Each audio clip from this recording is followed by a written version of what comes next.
From the center of the universe and the home of your Grey Cup champion Toronto Argonauts, it's the X's and Argos podcast. Welcome to the X's and Argos Draft Reaction Podcast. Ben Grant, joined as always by JB. And I know it's the middle of the night, JB. The draft just wrapped up.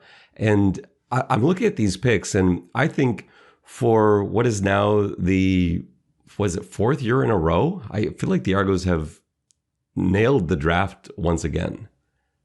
Yeah, it looks pretty good. I mean, I was more excited last year, to be honest, but you could easily make the case that you're looking at 3 or 4 of these players being contributors this year, and a couple potentially in a year. So I think if you can come out of the draft feeling that productive, you're doing a good job. And we're going to analyze these picks for you and give our immediate reaction to them. There's also some interesting stuff that happened in the draft. But before we get to that, I want to tell you about our title sponsors, Something in the Water Brewing. JB, you and I are both beer fans. We're football fans. And Something in the Water Brewing is a way to combine both of these interests of ours because they're located in Liberty Village, first of all, just a few steps away from Lamport Stadium where the Argos practice, and just a stone's throw from BMO Field as well. So they're a great place to go to before the game, after the game, a great place to pick up beer, and they have great beer. A great selection. It's constantly rotating as well. They have a number of what they call curious beers, and I highly recommend that you check them out. You can go to their website, somethingbrewing.ca, and look through all their stuff, including something that will be re-released a little bit later on this year, Longboat, which is a sort of a Toronto Argonauts themed beer. And there's a great story about how that came to be involving Dariusz Bladek and a chance meeting. We'll tell you all about that down the road. But Something in the Water, our title sponsor, we're so happy to have them on board. And JB, I'm so happy to be drinking one of their beers here because this has been a long process. I start this scouting process early in the year. I went to Edmonton for the Combine. I've spent months going over this. And to be finished now, where I no longer have to think about the draft, I'm just going to enjoy a sip of this beer because I feel like I've earned it to this point. You definitely have. I wish everybody that I had analyzed and watched filmed on were picked by the Argonauts, but at least there's a few guys we can talk about. We've got 8 picks. Let's get into it, and maybe before we get into the analysis of that first one, JB, you talked about this maybe not being as exciting as last year's draft, and I think that's because they didn't have a first rounder. And we talked last week about how that was the correct decision. This wasn't as strong a draft class as we've seen in years past, but it did sort of feel like there was a little bit of momentum missing when the Argos don't get to pick until that second round. But there was still a lot of talent on the draft board heading into that second round. It didn't feel like the Argos had missed out on a first round pick. Well, I had hoped that they were going to draft my offensive lineman who was available at the time, but did not come to pass. They took a flyer on a guy heading to the NFL camps. Yeah, it was an interesting, first 14 picks. It wasn't all chalk, as is often the case with the CFL. But you're right. Look, I'm happy with the trade we made. I wouldn't want to change that for having a first round, but it does take a bit of juice out of kind of being excited for the draft. But I'm happy with the choices they made. And coming up to the Argos pick, this is where it got kind of interesting because as the second round hit, and there's so many guys on the board, the guy that I had as number 2 overall, and that's Saraman Harrison Bagiogo. Bagiogo is a shutdown man corner, played at Guelph. He's actually had an NFL camp invite too with Kansas City. And so there's recognition here that he is an excellent player. Now, mini camp invites don't typically turn into much, and so I don't think that hurt his draft stock at all. But he was still there as the second round got going, and I thought the Argos were going to have to make a tough decision. I personally don't think they would have taken him at 16 if he had fallen, because the problem is, even though I had him as the second ranked player on my board, the way the CFL works with national designations is you almost always want to do it by position. It just makes it way easier for substitution packages. So that what I mean by that is you always have, let's say, your safety as a Canadian position. And that way, if Royce Metchie gets hurt, the backup to him, whether it be Sutton or Haggerty or whoever, is also Canadian. So you can fill in there and not have to worry about juggling other players around. So typically, teams do like to designate spots as Canadian. And the problem is, if you've got Bagiogo there as your outside corner, I'm not sure, like Sutton maybe, but I don't think the Argos have another Canadian corner they were comfortable with there. So I'm not sure they make that pick anyway. And that would have stressed me out. So I was almost glad to see BC pick him. And I was certainly glad that he didn't end up going to another team in the East, but he is a heck of a player. So by the time it got to Toronto's pick, the decision they had to make was which receiver. All the best receivers in this draft were sitting there for Toronto to choose. And the best receiver, the most talented receiver, in my opinion, is the guy they picked in Jared Wayne out of Pittsburgh. But he wasn't the top receiver on my board. I had a couple guys ahead of him because there's a chance that Jared Wayne doesn't end up getting to the CFL this year. He's signed as an undrafted free agent with the Houston Texans. JB, why is this worth a gamble to take Jared Wayne, even though you may not even see him this season, or maybe it's later on in the year?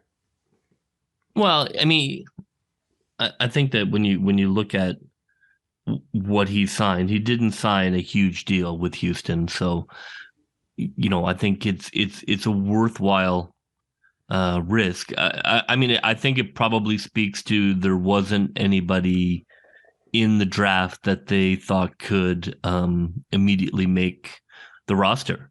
And so, it's the advantage of being a pretty rich team. We talked about the roster is in very good shape. And so I think it makes sense to try and add a premium player, even if you don't get him this year, even if you get him next year. I think that's still makes more sense than adding somebody who potentially is going to be the 50, the last person on your roster. He's a great receiver. I think he's going to be a great CFL receiver. I don't think he's going to make an NFL team. So I think they looked at that and agreed. Now he has the name, and that matters in NFL circles for sure in terms of bloodlines. But I don't think he's going to make an NFL roster. I don't think he's going to make an NFL practice squad.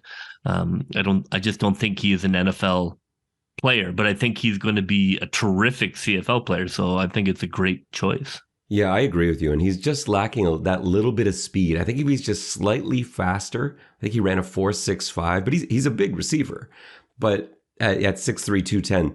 But yeah, the 4.65 for NFL, that's usually looked at as too slow. But they were obviously impressed with what he did at Pittsburgh. He was an outstanding receiver at Pittsburgh.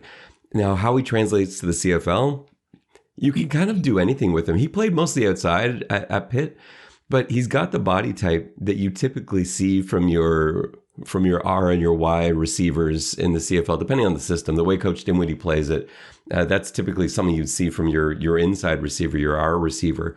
And so that is an option, but he really could play anywhere to the trip side. So there's all sorts of possibilities. And just before we get a bit more into him, though, I think, because I did have a lot of people in my Twitter DMs asking why they didn't take Clark Barnes there. And to be clear, I think Clark Barnes has the potential to be an excellent CFL player. I know a lot of people have compared him to Kean Schaefer-Baker just because they were both from Guelph, both outstanding university receivers. And, he is electric and fun to watch, but he's not quite the same as Jared Wayne. Jared Wayne I think is so much more a certainty if he comes to the CFL. And so if he never arrives, if Jared Wayne never gets to the CFL, if he has a long NFL career, the Argos will be criticized, I think, for this pick, especially if Clark Barnes goes on to do great things, which he may. He's a gifted receiver. But I think given the choice between those two, it's so exciting to be able to take Jared Wayne, a guy that I think most people thought would get taken in the first round. So I personally like that gamble a lot. And I know you're usually on board, like you said, with the lottery ticket process. And yeah, Jared Wayne is a heck of a lottery ticket. I think especially when you look at who they didn't pick, there's certainly nobody, there's nobody that I was really banging the table for at that position. So I think that it makes sense. I'm not upset because, to play devil's advocate, he did sign with Houston, and Houston is not a terribly talent-rich team, and it is run by Nick Cesario, former Patriot GM, who has the long-standing tradition of signing undrafted free agents who become key contributors. So he does have things in his favor in terms of signing with Houston, but I like the choice. I couldn't get mad about not choosing someone else, because if he does come to the CFL, he's going to be a 10-year player. And even though they passed up on Filip Grohovic, who I know you really wanted on the O-line. I wouldn't say I liked. Yeah, I like that he did one thing really well. I often look for that. If there's not necessarily somebody who's really a great fit. I liked his running. I liked him as an extra lineman if you want to run behind an extra lineman. Yeah, and you look at his tape, it's fun. I mean, you don't often say they have an offensive line prospect. But I can understand the offensive line room is pretty full. I think from a team point of view, that choice makes more sense than mine, or at least I can see the argument. We're going to get into the Argos' second pick, their third round selection. But before we do, I want to tell you about Etobicoke Toronto Rise Flag Football, our sponsor for this segment. They're powered by Under Armour. Registration is open for the spring flag football season for all players from kindergarten through to grade 12. The season starts this weekend. It starts on May 6th. It runs all the way through June 24th. Teams can qualify for the provincial championships held in Georgetown. That is a really fun event. I've been to that a couple times. And there's also an all-girls flag football program that has been added to Etobicoke Toronto Rise Flag Football. If you want more information about that, you can find all the information you need on Etobicoke Toronto Rise Flag Football at uaflag.ca/Etobicoke. That's uaflag.ca/Etobicoke, or you can find them on Instagram or Facebook. All right, JB, let's get to that next pick. Now, I'm sure, JB, you were tuned into my 3 Down Nation live broadcast appearance. I joined JC Abbott and Justin Dunk. As you know, I am a faithful 3 Down listener. Yes, and you can also find our podcasts on 3 Down Nation now too, which is an added bonus, just an extra place to find the X's and Argos podcast. And as you know, I am a faithful listener to the X's and Argos podcast. Yeah, I don't think you've actually listened to one of our podcasts, JB. So thanks for helping our numbers out there. But on the live show, I did predict that Toronto would take a receiver with their first pick. And I also predicted they would take a long snapper with their second. And I just want to point this out because I'm so rarely right. If we go back historically with my picks and my predictions for Toronto's picks, in 2020, we knew that they were going with Brissett, Dejan Brissett. That made sense at 2. But their second first round pick, they picked Theron Churchill. And I had no idea. I had him in the 4th round. Then they end up taking Peter Nicastro. Again, no clue. I was nowhere near that. Again, I had him as a 3rd or 4th round guy. Last year, Gregor McKellar, same thing. Nowhere close to that. So I'm finally going to do a touchdown celebration dance at the fact that I picked receiver and long snapper with their first 2 picks. And it's documented, not just me telling you in the parking lot one day. Let's talk about this long snapper, JB. This wasn't a dire need for Toronto, but there aren't dire needs for the Argos. And so you start to look at where they can upgrade. And Max Latour, the current Toronto long snapper, while a very good long snapper, wasn't this coaching staff or this management team's choice per se. He was brought in an emergency. Jake Reinhard got injured, and there's not a long list of long snappers who are readily available. Max Latour was. They brought him in. He performed admirably. But I believe this is a pretty big upgrade. Alum Guillemette, the long snapper from Holy Cross, he has the chance to be one of the best long snappers in the league. And these are guys that stick around for 10 years sometimes. They're long snappers, you leave them on your roster forever. They just don't age that way like other players do. So I think this is a huge pick in the third round, at the last pick of the third round. JB, what's your thought on taking a long snapper here? Yeah, I think it's the privilege of a good team that you can pick for need, and you don't have to pick best athlete available, because you're filling in really kind of specific spots. It's a nice advantage, because there are teams that could definitely use him, of course, except for Ottawa with their all-star long snapper. But, most teams could probably use an upgrade, but they would feel hesitant to use the pick because they have other spots to fill. So I think it speaks to the depth of the roster, and, just a smart, functional pick to fill in one of the few boxes that had to be checked at this draft.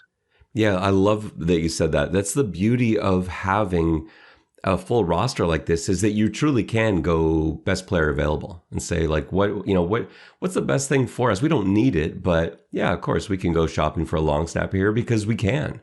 And the thing is too, the reason I was stressed about this is that Edmonton took a long snapper in this same round. They took Luke Burton-Cron, who I had ranked just below Adam Guillemette. I had him one spot below, because to me, they're basically the same guy.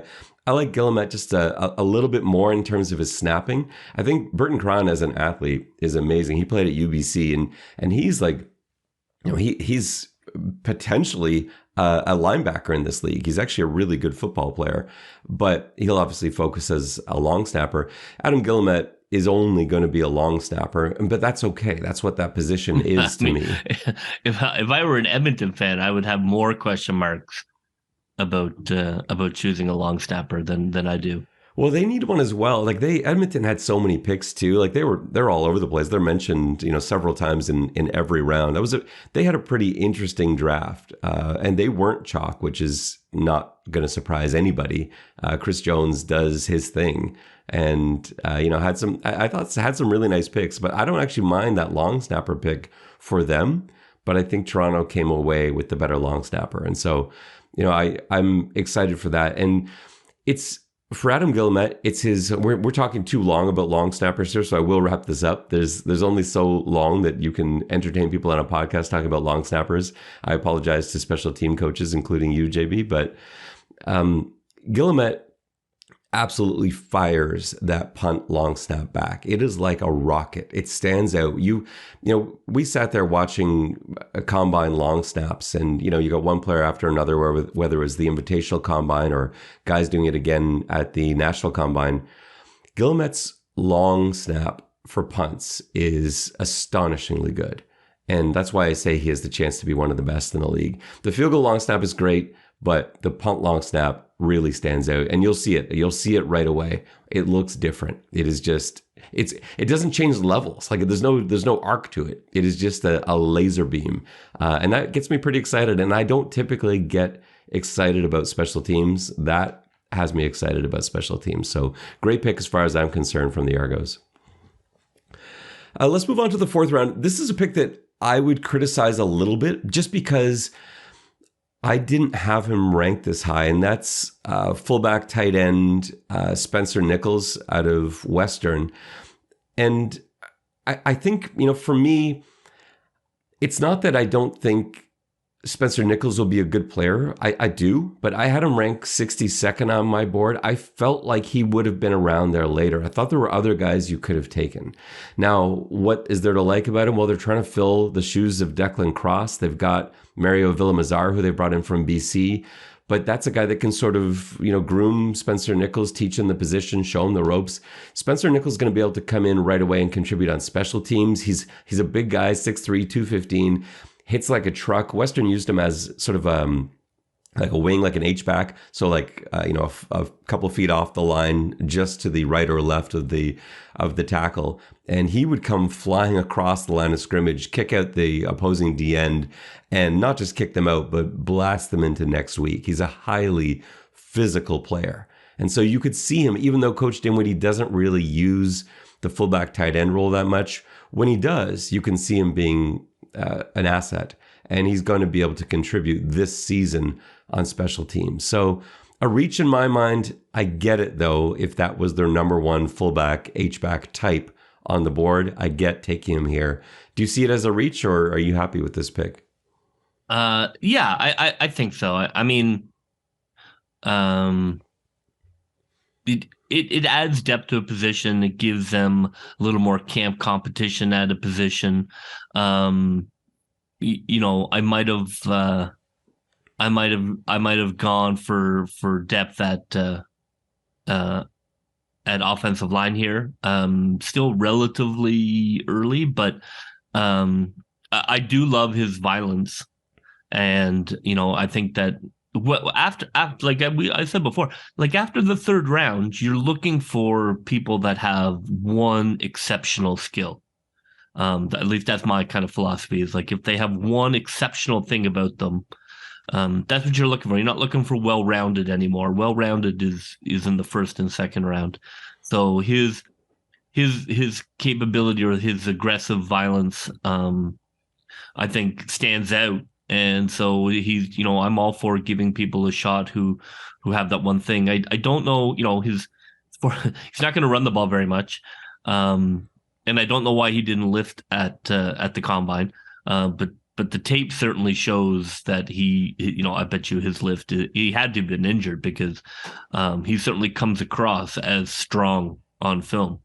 Yeah, sometimes with those guys, it's weird because I think if you create enough of an impression of strength on your tape, then lifting sometimes can only hurt you. So I don't know what the story was with that exactly, but I think a guy like this, where you see him just annihilate defensive ends, and if you're doing that on tape, I think we can bypass the bench sometimes and say, okay, obviously this kid's got enough strength. He's moving these defensive ends that are going to be drafted in the CFL, guys he's going to be going up against, and he's already doing that. And I think also, like you talked about how coach doesn't really use it a lot.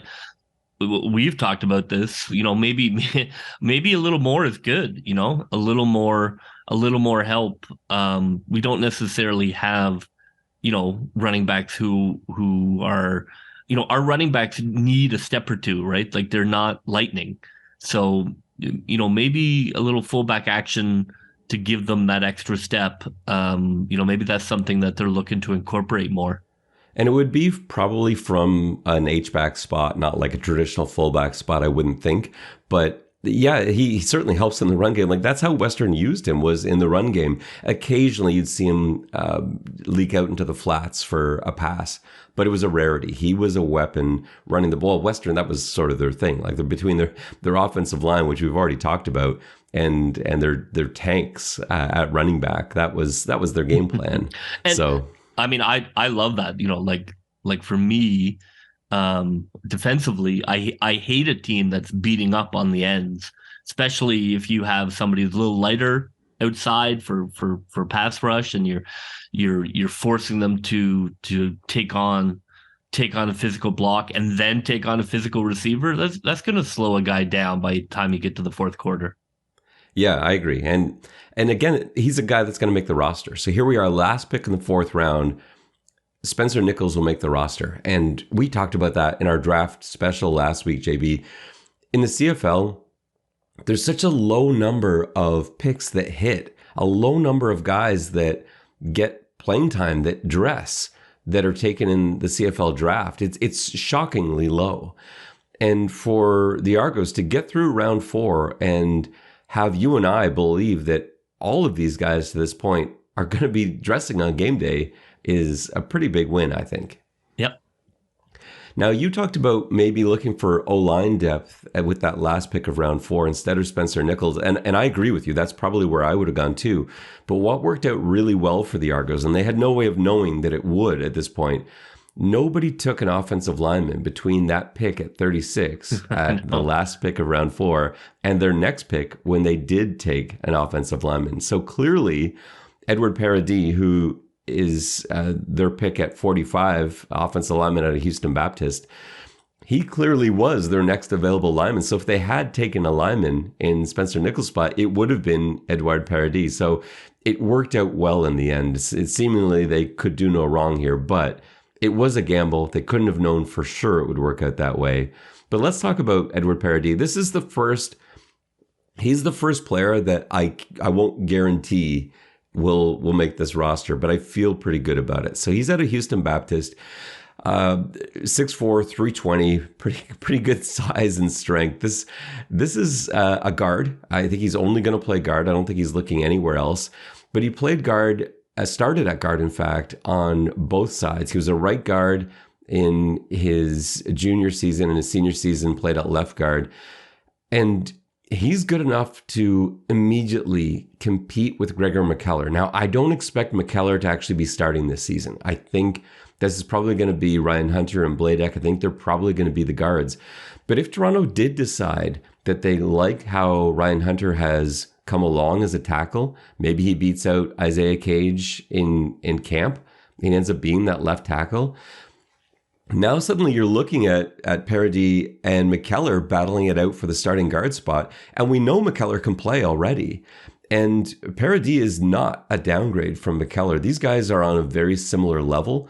So I actually really like this pick for the potential it gives you to really be flexible with that position. And, we haven't even talked about like Darius Sirocco and other guys they added in the offseason, but just that pick alone, I think really opens some doors. So I like that at the end of round, what's that now? Round 5. And I had him as my 23rd ranked player overall. So he's a guy I really liked. I projected him as a 3rd round player. And here they are with the last pick in round 5, taking Paradis. So that's again, it's hard for me to criticize when I would have taken him a couple of rounds earlier. Yeah. And, his one standout skill is his size. His size is, whatever percentile, high percentile, he is an enormous human being. So, I know that you can't coach size, often turns out to backfire when the person you take is really big and can't do anything, but you can't coach size. And, that checks the box for a flyer. You take somebody with that measurable and, hopefully you can turn them into something, because they certainly have great strength and great size. I like it.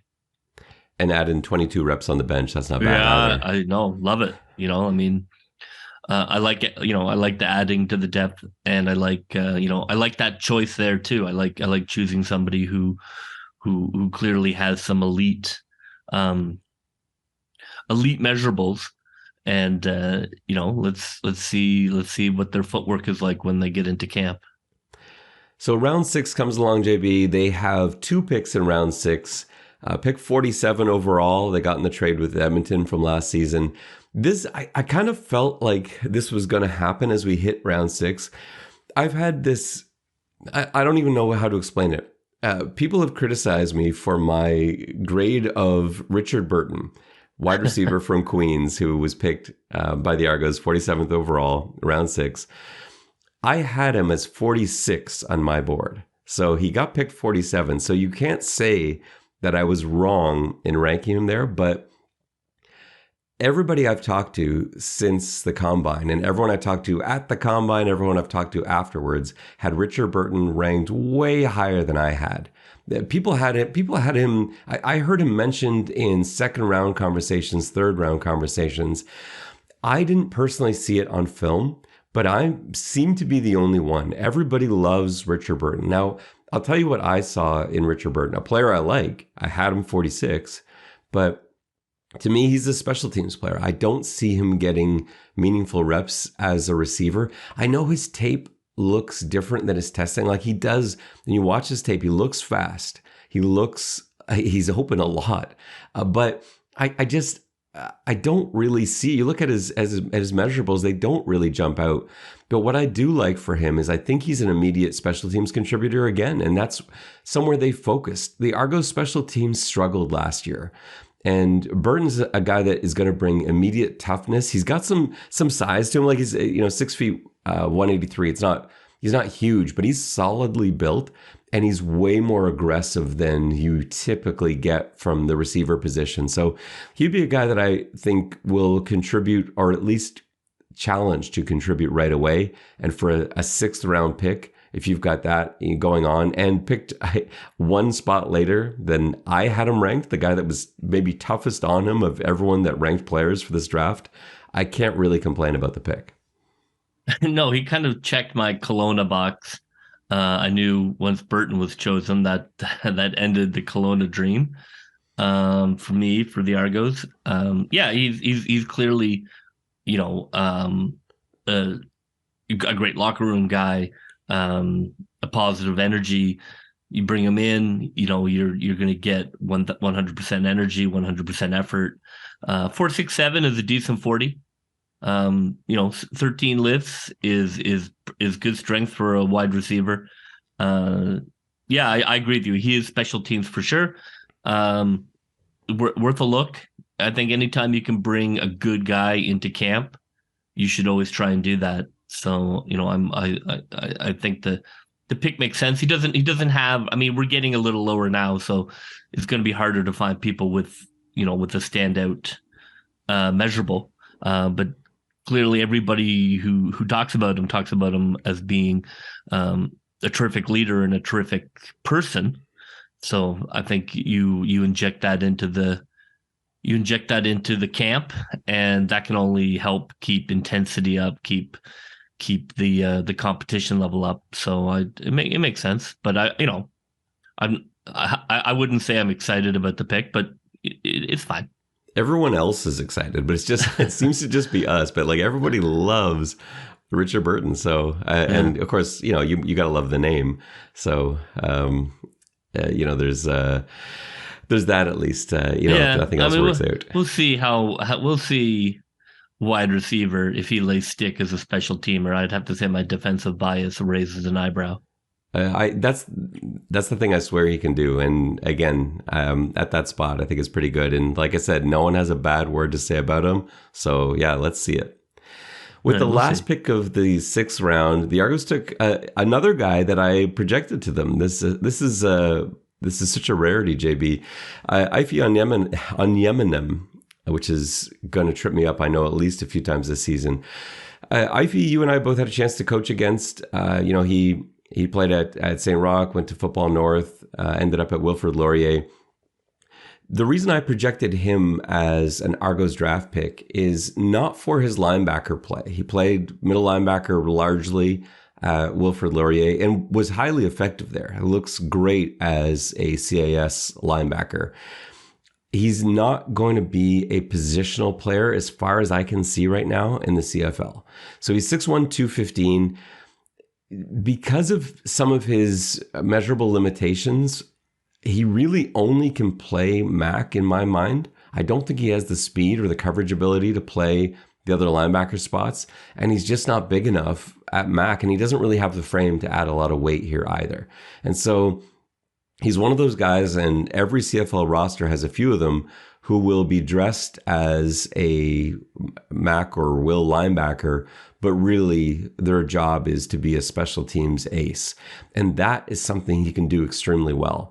At the Combine in Edmonton, they didn't run a ton of special teams drills, but they ran some. And he stood out more than any other player at the National Combine. And it was for his ability to punt return block. JB, remind us how well the Argos punt return blocked last season. Well, not particularly well. You described it more colorfully in the past. Yeah. Well, I mean, Oof, that's a pretty micro skill to make the squad. He better block a punt in the exhibition season. No, but I mean like on the return game, not in getting in there, but you remember last year how we'd put returners back out there seemingly every week with the ability to take it to the house. And every week, if you push pause on your TV right when the kick returner caught the football, there were 4 Montreal Alouettes or whoever the team is they're playing, and no sign of an Argo blocking them. They had the absolute worst punt return blocking in the CFL last season. They just got every single week. The returner got trucked. didn't turn out to matter. No, well, they won the Grey Cup, but no, despite that. But they're, it's just frustrating knowing that you've got skilled return guys back there. Like there are guys that can do it. The excitement of Leak and Hadel and all these other guys, Hadel, I keep saying that wrong.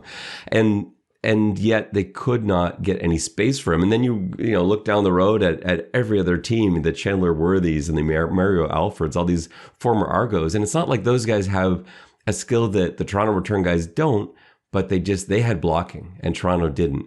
And Ify, for whatever his failings may be as a middle linebacker, man, he is a great blocker on special teams. He hustles his butt off to get downfield, and he has this gift to be able to kind of work to get in front of the guy he's blocking. It's really hard to do in so much space like that. It's one of the hardest things to do in the CFL game, is to be able to even come from a losing position and actually gain ground, get downfield in front of your guy and execute a block. It takes an extreme amount of athleticism, and most guys can't do it. There was seemingly nobody on the Argos last year that could do it at all.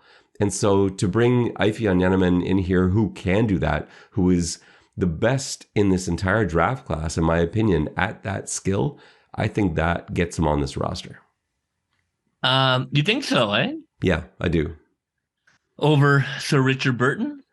Well, I don't know, but Burton's got a different skill set too. Like Burton's not going to be doing that job. You get like a 32-person special team squad. But and maybe a couple of these guys, they need their own bus. They will. I would take. Now let me just see, where did I have Ify ranked here? Because it was higher than Burton. Yeah, it was one spot higher. I had Ify ranked 45th and Burton ranked 46th. So they're both like right there for me. But it's because I viewed them both as special teams guys who were CFL quality special teams guys, but not positional players. And that's why they, based on my formula, that's why they ended up in the exact same spot here. So that makes sense. But yeah, I see him. I see him making the squad for that ability alone. What do you make of the 8 lifts though? Not to become obsessed with how many lifts guys have. But again, like I don't like if he were supposed to be a middle linebacker, then yeah, I'd have serious concerns. But he's not. Like he's just not going to play. He's not going to be a positional player. And every CFL team has a handful of these guys that dress every week. And there's never any way that they're going to see the field unless there's some sort of disaster. And I see that with Ify. I think that's going to be, and again, I don't want to, it sounds like I'm saying he can't play football, and that's not at all the case. He was an outstanding linebacker at Laurier. He's a high-level athlete, but he is not the same, he doesn't have the same build as the Max in the CFL, and he doesn't have the same speed as the Wills or obviously the Sams in the CFL. So that's just not going to be his role. But he knows that, and the reason you can tell he knows that is that he was absolutely firing it up on special teams drills at the combine. He knew that was going to be his foot in the door, is running those drills, and man, he ran them.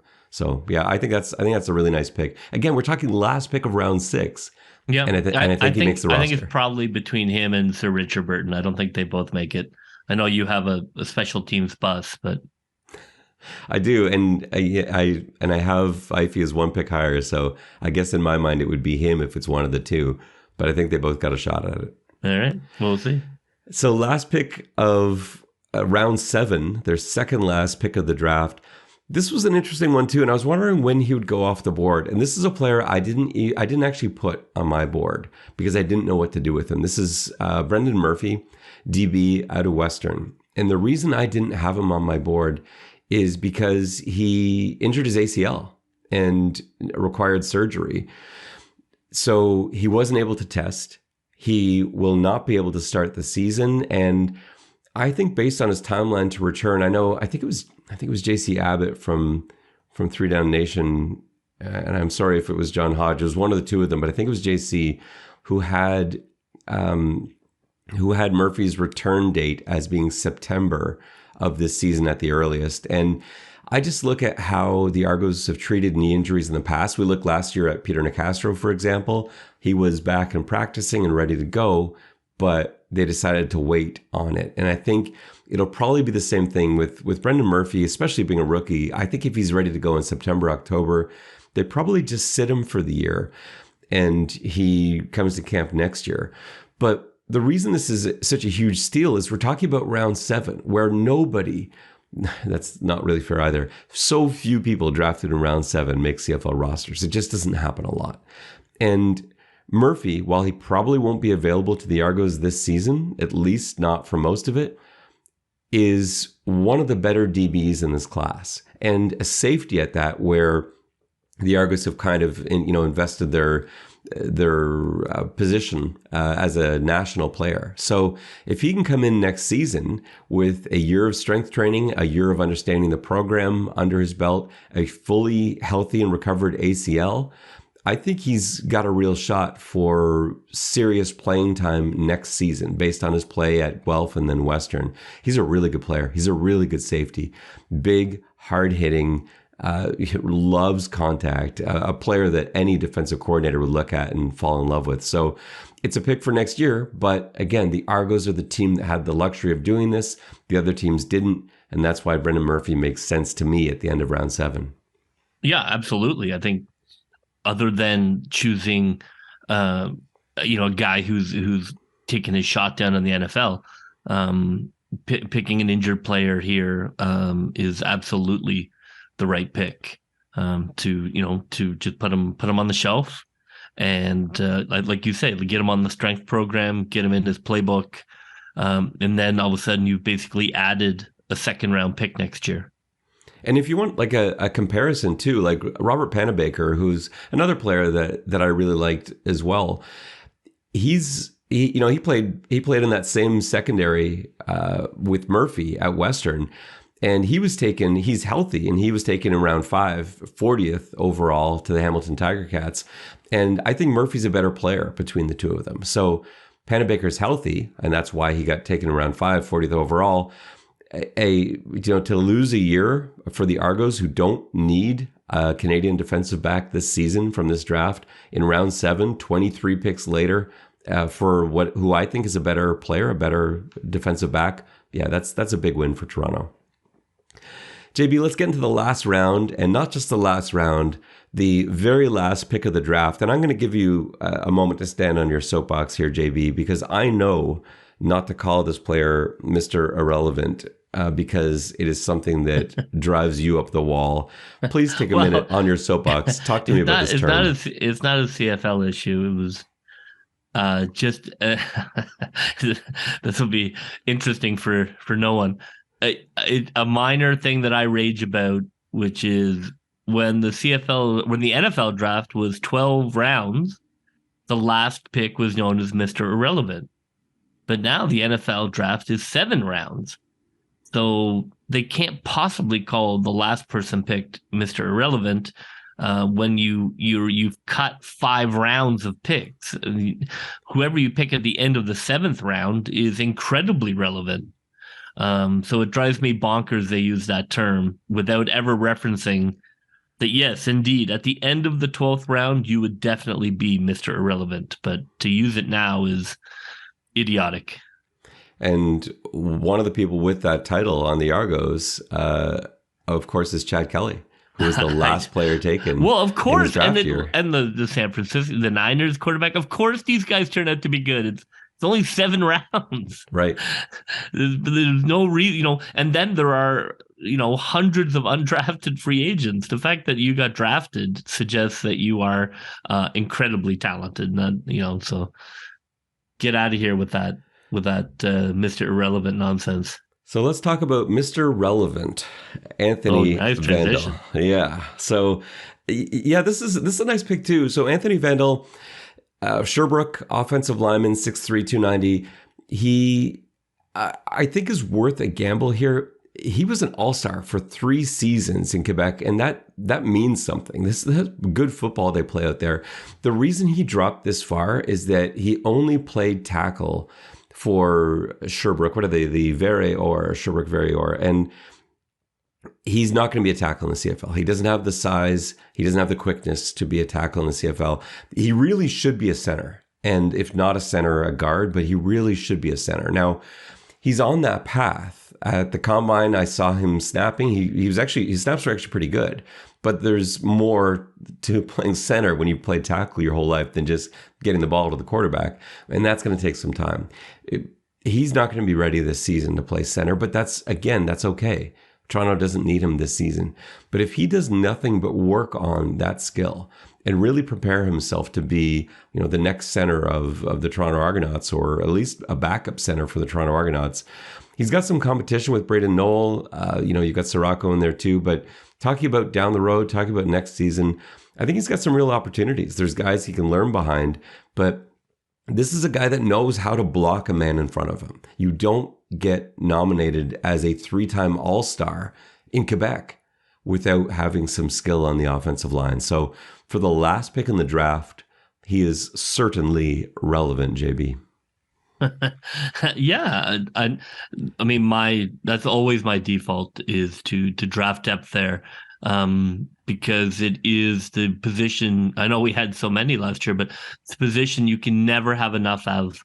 You just constantly scratch and win there, because if you can hit on a couple of guys who can be swing tackles for you, or can contribute, they're worth their weight in gold. So absolutely, that's the position that you should take the most swings at. And there's still a bunch of guys left that I think would make interesting free agents if they can get a couple of them. I don't think Eric Colonna ended up going in that last round. I don't think he got drafted. And that's I don't think so. Yeah, that's a guy that I would certainly, you and I both really like him. And I'm just looking through here. No, he didn't end up going. And, we talked about him last week as being a contributor, just a guy that coaches would fall in love with. A guy like that is certainly someone, especially an Ontario-based guy like that, certainly someone I would invite to camp and see what he can do. But there are a number of there's certainly guys. room on the special teams bus for him. Yeah. If not on the safety position spot, but yeah, he'd be in one of the front seats on the special teams bus for sure, because that is is that good? I don't know if that's good or bad. I don't know. He's a contributor. It's also 2 a.m. here, so I no longer know what it is we're talking about. But yeah, no, I mean, I concur. With when you look at it, I don't think. I don't think the bar was very high. I think this was that's the position the Argos are in. I think it would be, to be honest, I think it would be hard to screw up the draft, because, when your team is pretty good, you can't really screw up the draft. It's hard to, because you don't have gaping holes that you're mad were not filled. But I do have to take my hat off. I mean, it is a very, they clearly have a great strategy when it comes to what they're looking for in their players, and it's a very organized. I think being, and I'll end on this. I think being predictable in the draft is an incredible achievement. We talked about that years ago, about there being that's an Argo. That's what you're striving for. I think that if you would, with all the work that you've done, can spot guys that jump out at you as Argos, then that's a tremendous compliment to the franchise, that they're not, poor franchises, you can never guess who they're going to pick, because who knows what they're thinking. So I think that's really good that they're predictable. I think it's very hard to become predictable at a draft. So I mean, kudos to you for getting those right, but also, that's a great sign that you could you could identify the wavelength that they are looking at to draft it through. Well, you complimenting me is a great way to end the show, JB. This is a maybe not a first, but well, it is very late. Yes, I know.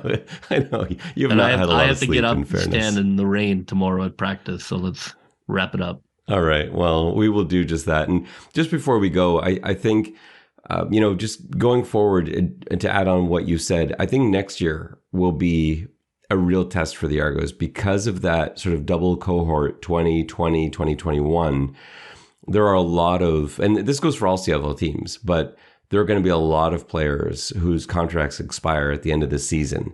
And that is going to make it very tough for every team in the CFL who suddenly will find themselves short of Canadians and especially Canadian starters. And so we will put the Argos draft skill to the test, but that is for another year.